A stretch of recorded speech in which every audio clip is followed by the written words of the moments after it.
Okay, now that I'm done with the winter show ones, I'm going to start by reading a short story I wrote. It has about, I think, 6 chapters. I don't know if I'll get it all done by the time I finish at 2. Maybe I'll go over, maybe I'll leave you hanging, or maybe I'll just record it and let you listen to it, or maybe I'll entice you and you can go find it by yourself. Maybe have a read. Might as well. Yeah, what else do you have to do at the moment?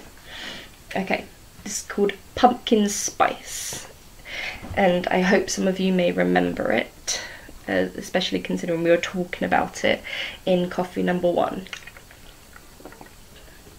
Chapter 1. The year was 1869 when Henrietta Brown finally had enough money to buy herself her very own farm. It was just outside of Portland, Oregon.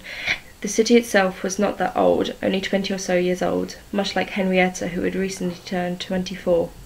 She was an only child, and when her parents died she inherited a small amount of money that was just enough to accomplish her dream of owning a farm that belonged to just her. The farm was small and only covered a few acres, but it was hers. The farm had been passed around for many years without being sowed, and had fallen into disuse. The buildings had begun to crumble and mould, the fields remained empty, and the animals were long gone. The villagers fear the farm and swear by Almighty God that it is cursed. So when Henrietta came to buy it, they avoided her at all costs in fear of becoming cursed alongside her. Henrietta was not warmly welcomed into the village as an unmarried female property owner and farmer. But after she announced where she lived, she was barred from entering most establishments in the village. She had to walk or hitchhike to the next village in order to buy her groceries and equipment to fix her beloved farm. She slowly mended her dilapidated farm. She replaced the rotting wood in the barn. She restored the henhouse and bought 3 chickens to live in it. She eventually made the decision to plant pumpkin seeds in the empty field, but she still did not know what to call it. The farm had retained its name for the last few owners, but Henrietta did not like Birchwood Farm. It was so plain and unoriginal, and now that the farm was hers, she wanted to choose its name. Henrietta chose to leave the name until she could come up with the perfect one for her farm. While she waited for the inspiration to strike, she decided to sow the pumpkin seeds in her field.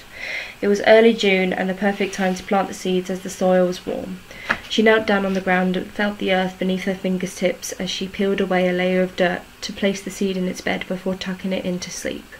Before she could even get the seed to brush its teeth into its pyjamas, the ground began to shake. The earth trembled, and Henrietta looked around in fear. She could hear her hens clucking from a distance, and the trees around her shook in fear. Fog appeared in the air and descended onto the ground. From the spot that Henrietta disturbed, a mist arises and takes the form of a woman. Spare me, please!" Henrietta screams. The ghost looks apathetically at Henrietta. She looks around the farm, her gaze wandering that far, then returning back to the scared woman in front of her. "Spare you from what?" replied the ghost. Henrietta removes her arm that is shielding her eyes. She sees the ghost for what she truly is. She is not angry nor vengeful. She is sad and sombre. The ghost takes the form of a petite woman who hovers a few feet off the ground to maintain a position of height that she would not get if her shoes touched the floor. Her long locks of golden yarn and tied into neat plaits that rest on both her shoulders. Her lips do not frown, but also do not curl at the corners into a smile. She is the epitome of indifference, and Henrietta has never seen a more beautiful creature than her. "What is your name?" asked Henrietta. "It used to be Agnes Elizabeth Smith. Now I do not know if I am still her, or if I am something else now." Henrietta hesitated, unsure of her next move or question. "What are you?" "I was a girl of 18. Now I am not. I am that girl's shadow, a phantom of what she used to be." She drifted away, and Henrietta followed her. "So you are a spirit that has yet descended into heaven or hell?" asked Henrietta, who was eager to learn more about this ethereal beauty. "Simply put, yes." Agnes stopped moving. "I do not know where I belong, so I wait here until the decision has been made."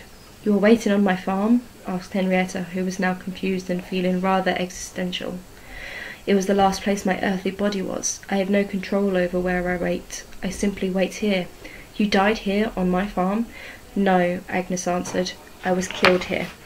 End of chapter 1. And I'll give you a few minutes and then I'll read chapter 2.